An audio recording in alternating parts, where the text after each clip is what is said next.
Bismillahirrahmanirrahim. Wal malakul ladzi ila akhir wa la aqlala syurba wa la nauma lahu. Tafsiru akhir minhum Jibril, Mikalu Israfil wa Israil. Wal malakut malaikat. Wal malakut malaikat iku alladzi iku makhluk pangeran. Di antara sifat pokoknya malaikat iku alladzi iku makhluk pangeran sing diatur dan tanpa bapak wa umum dan tanpa ibu. La aklakang ora ana dari wujud wala la syurba ora ana wujud wujud. La aklakang ora dari wujud wala syarba wala syurba samene. Ora ana wujud wujud wala ana malan ora ana turu wujud lalu tetep ora malaikat. Malaikat itu makhluk yang sifat dasarnya tanpa bapak, tanpa ibu, tidak makan, tidak minum, tidak apa. Ya alam kalau Jibril bin Sopo, kalau malaikat bangkong ya rawan mana malaikat kalau bangkong. Tafsilu asyrin utawi tafsile 10. Tafsil sing baru dimengerti. Ini pengajian malaikat Jibril itu. Mikalu lan Mikail. Istirahat kita. Mikalu lan Mikail. Israfil lan Israfil. Israil lan Israil. Mungkarun mungkar, nakirun lan nakir, warabikun lan rokib, wakada asifun malaikat, asif, malikun malik, waridwan lan malaikat ridwan. Istada kang nganteri sapa ridwan. Sing nganteri dalam daftar malaikat. Jadi malaikat yang perlu dikenali bukan jumlahnya apa? 10. Tapi bukan berarti batasi kalau jumlah malaikat hanya apa? 10.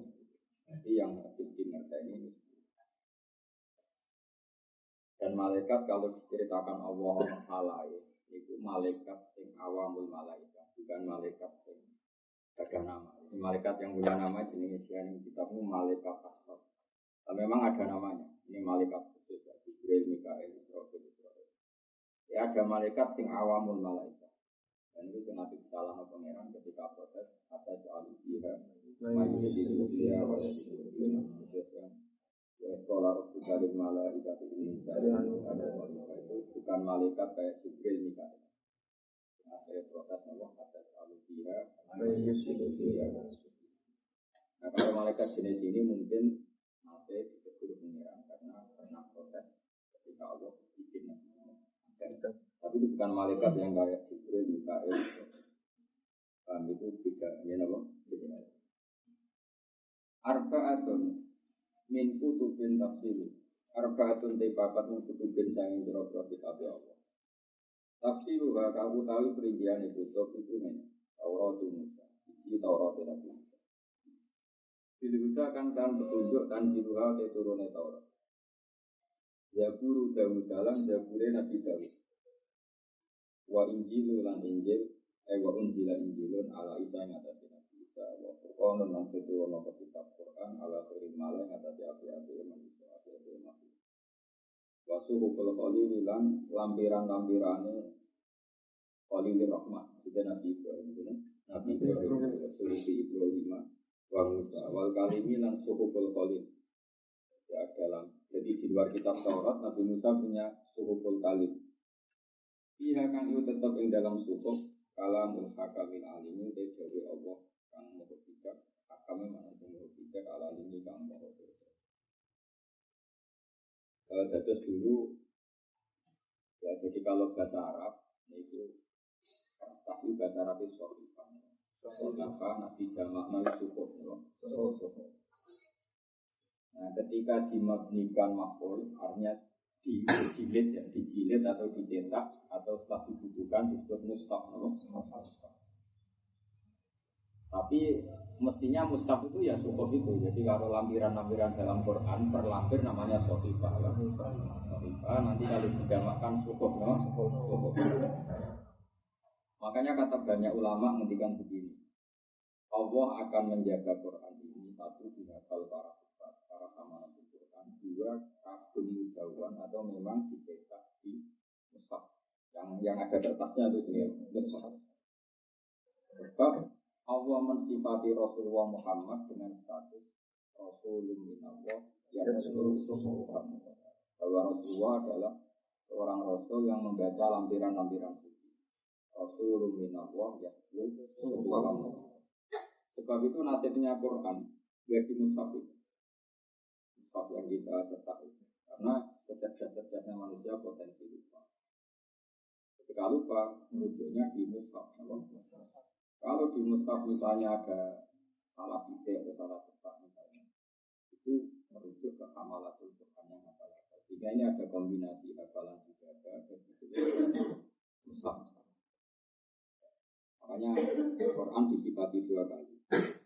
Nah potensi itu terutama di kitab-kitab tafsir, karena pertama gak tafsir Jalalain, karena kan musannafnya itu Maksudi ketika baca Quran itu dia zigzag, kadang qiraatnya asim, kadang Ibnu Katsir. Dia kan nggak konsisten dalam satu bacaan, sehingga kadang penulisannya itu membingungkan.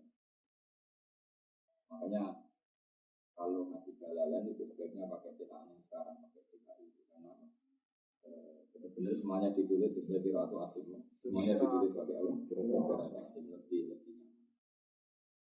Saya ulang lagi ya. Jadi kombinasi penjagaan Quran itu Allah bikin sunnah, yaitu satu dihafal dibaca, kemudian dimushafkan apa? Dimushafkan itu disebut apa? Rasulullah dan Rasulullah.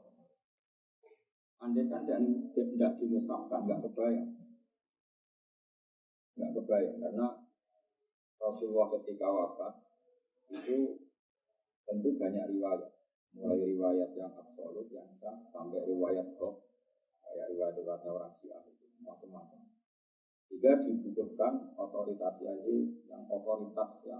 lengkap, yang akurat, yaitu lampiran-lampiran yang ketika Nabi Sugeng didiktekan kepada para sahabat. Kemudian lampiran yang di dokumen Nabi tadi di kamar beliau diambil oleh Abu Bakar. Jadi Abu Bakar itu tidak mengarang Quran sama sekali. Dia hanya mengumpulkan lampiran-lampiran yang ada di kamarnya kan.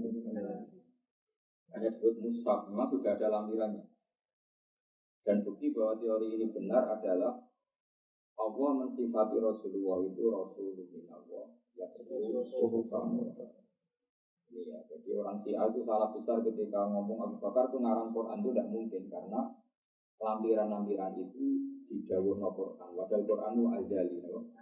Artinya Abu Bakar sudah jelas menemukan mushaf itu ada di Nabi. Ada di Nabi. Buktinya apa? Nabi Rasulullah itu disifati Allah Rasulullah. Ya seluruh suhufam bahwa Rasul ini pembaca mushaf. Artinya mushaf itu sudah. Kemudian mushaf yang sudah ada ini didokumentasi Abu Bakar, Umar, terus dimasalkan era Sayyidina Utsman. Karena Utsman yang berhasil memasalkan secara nasional, terus disebut Rasulullah Utsman. Ya sebetulnya yang mulai Abu Bakar, cuma jadi masif secara nasional itu era Sayyidina Utsman. Jadi jelas ya. Jadi mushaf itu zaman Nabi Muhammad Sallallahu Alaihi Wasallam. Abu Bakar hanya mengumpulkan, tidak ada intervensi sama sekali, tidak ada perubahan sama sekali. Jelas karena Nabi disifati Allah sebagai Rasulullah minallah. Rasulullah itu siapa? Rasul yang membaca lembaran-lembaran suci. Itu bacanya Nabi dengan kita. Kalau kita baca kan dari tidak tahu, kemudian baca jadi ingat. Kalau Nabi tidak, karena beliau tidak bisa baca kayak kita, tapi ditakdir bisa. Jadi tidak baca kayak kita, karena beliau khusus ya umi, tapi bisa baca. Tapi bukan karena tulisan. Rasa takut caranya biar kira Nabi tetap. Kalau itu kali aku melarat caranya juga, biar raiso mikir orang juga kok takut. Jadi rasa takut pokoknya Rasulullah minallah. Ya, waktu lumatis kabeh ini perkara atakan teko diiklan atakan rawuh diiklan masuk Rasulullah. Iku pakak tuh. Waktu lumatis kabeh ini perkara atakan rawuhno diiklan masuk Rasulullah pakak tuh. Mongkau te keharusane mah dorong terus adune. Iku atas ilmu kita nyerah. Nyerah ora tambah protes, waktu kaburu lan tompo. Apa saja yang Nabi membawa ajaran ke kita, ya sudah kita ataskan saja, kita terima. Tidak usah kakek protes, ya sudah seperti itu. Imanuna biyaumin akhirin wajab wa kulli ma atabihi minal ajar. Imanuna utawi oleh iman kita. Imanuna oleh iman kita biyaumin akhirin atau biyaumin akhirin tadi. Kalau nazuman ya biyaumin akhirin, tapi mestinya itu ya mausuf sama sifat biyaumin akhirin. Jadi kalau naduman ya imanuna atau iman kita biyomin lan dino akhirin kang akhir. Itu wajib pokok itu. Karena itu yang membedakan kita dengan komunis. Kalau orang komunis ngira mati ya selesai. Pembeda kita adalah kita tahu bahwa setelah mati ada hari akhir. Maksudnya ada hari pembalasan bahwa hidup ini bukan yang terakhir. Imanuna atau iman kita biyomin lan dino akhirin kang akhir. Wajib pokok itu. Wakul lima lan iman lan sekabiane perkara. Wakul lima imanuna bikul lima. Jadi kuliman atau biyomin atau benar biyomin. Wakul lima lan iman kita kelawan apa wae. Wakul lima lan iman kita kelawan apa wae. Kana kang ono apa mak. Bihi biyomil akhir. Bihi biyomil akhir. Minal ajati sanging boro-boro barang sing gawa. Minal ajati sanging boro-boro barang. Jadi iman dengan hari akhir itu wajib dan juga harus imani sesuatu yang dahsyat, yang ajaib yang akan terjadi di hari akhir. Misalnya gini ya, itu terang orang Islam itu dilatih logika yang absolut itu mesti. Jadi misalnya Allah menciptakan kalian semua yang sekarang jumlahnya miliaran, manusia sekarang kan jumlahnya miliaran. Itu dari satu gen yang bernama Nabi Adam. Berarti Nabi Adam satu orang, di punggungnya itu ada satu sperma atau gen, yang gen itu nanti akan menjadi orang bermiliar-miliar ila yaumin qiyamah. Artinya Allah punya kemampuan bikin manusia yang miliaran itu dari gen satu orang. Berarti kayak apa? Gen sing digone itu Adam. Nah kamu yang sekarang, yang kamu hidup sekarang, nah, anak turun ke depan nanti sewu. Berarti di punggung kamu sekarang juga ada calon 1.000 orang. Apa? Ada calon 1.000 orang. Itu betapa rumitnya, Pak. Maka artinya gini, kalau manusia bangkit lagi dari tanah, itu tidak serumit mani atau sperma yang kecil kemudian menjadi ribuan orang bahkan miliaran orang. Artinya itu menjadi kesaksian kita betapa Allah itu qadir, betapa Allah itu mampu, betapa Allah itu kuat. Kuasa Adam yang satu menyimpan gennya bermiliar-miliar orang ila yaumil qiyamah. Dan gen per orang itu desain khusus. Desain khusus ada yang berwatak madura, buatak macam-macam. Ada yang ganteng, kuaslek, buang. Itu kan milah-milahnya susahnya kayak apa. Dan Allah bisa. Nah dengan reputasi Allah yang seperti ini harusnya tidak mengagetkan ketika Allah disifati mampu membangkitkan orang dari kubur. Harusnya. Nah ini pikiran normal, apa? Pikiran normal. Nah yang tidak normal yang apa? Ya yang PKI, yang komunis, yang meragukan hari kebangkitan kita. Tapi orang komunis atau orang kafir Mekah zaman itu malah Muhammad aneh. Masa orang sudah jadi anak kemudian bisa bangkit lagi? Mereka malah bilang Muhammad yang aneh. Kata Allah, wa in ta'jab fa'ajabum qawlum aidza mitna wa kunna turaban a inna la fi khalqin jadid. Yang aneh itu mereka. Allah yang punya reputasi seperti itu dibilang nggak mampu, itu otak yang aneh. Itu kan ibarat gini ya, ada teknologi Jepang bikin mobil itu canggih, bikin pesawat canggih. Kemudian setelah mobil itu hancur, terus kamu bilang gini, produsen mobil ini tidak bisa bikin mobil kayak gini lagi. Itu otak aneh apa enggak? Aneh kan? Mobil sejelimet itu punya kecepatan seperti itu, ada AC-nya, ada apa macam-macam lah. Kemudian dengan segala kecanggihan teknologi, setelah kecelakaan hancur, ada orang komentar. Ini produsennya nggak mungkin bisa bikin seperti ini lagi, aneh kan? Aneh kan? Sama. Manusia dengan segala kecanggihannya, matanya bisa melihat, urat-uratnya aneh, bisa ngelola apa saja. Kemudian setelah hancur, ada orang komentar, pembuatnya ini nggak bisa bikin lagi, itu aneh kan? Nah, makanya kata Allah, yang aneh itu mereka, bukan Islam yang aneh itu. Makanya komunis itu makhluk aneh, wah. Pengeran ngendikan apa wa in ta'ajab ajabun qawluhum aidza kunna turaban inna la jika sama-sama aneh. Pasti aneh itu dianggap nyeleneh tidak benar, justru aneh mereka. Karena apa? Menvonis produsen manusia, yaitu dalam hal ini Allah, tidak mampu menciptakan lagi dengan reputasi yang panjang, terbukti bisa menciptakan. Karena di produsen mobil terbukti panjang bisa menciptakan canggih. Kemudian sekarang saat kamu komentar, produsennya nggak bisa bikin lagi. Itu kan aneh, apa? Banyak, tapi tadi malah orang komunis bilang kaji Nabi, ya yang aneh itu. Hanya caranya iman gimana? Caranya iman adalah terlatih terus Ya, beriman ngelatih terus. Kudure Allah, apa? Ya cara ini gampang, pakai ayat-ayat yang gampang saja. Misalnya inna bu'a la yastahi ayat riba masalah ma'ba'u. Allah itu bisa bikin nyamuk. Kayak apa nyamuk itu kecilnya? Sudah kecil nyamuk itu ya punya telur. Terus kecilnya kayak apa? Terus punya jantung. Jantungnya seberapa kecil? Jantungnya punya urat. Lalu uratnya seberapa kecil? Kayak apa rumitnya bikinnya? Malah berkeblek terus. Sebetulnya itu mitra angen-angen, apa? Mitra angen-angen.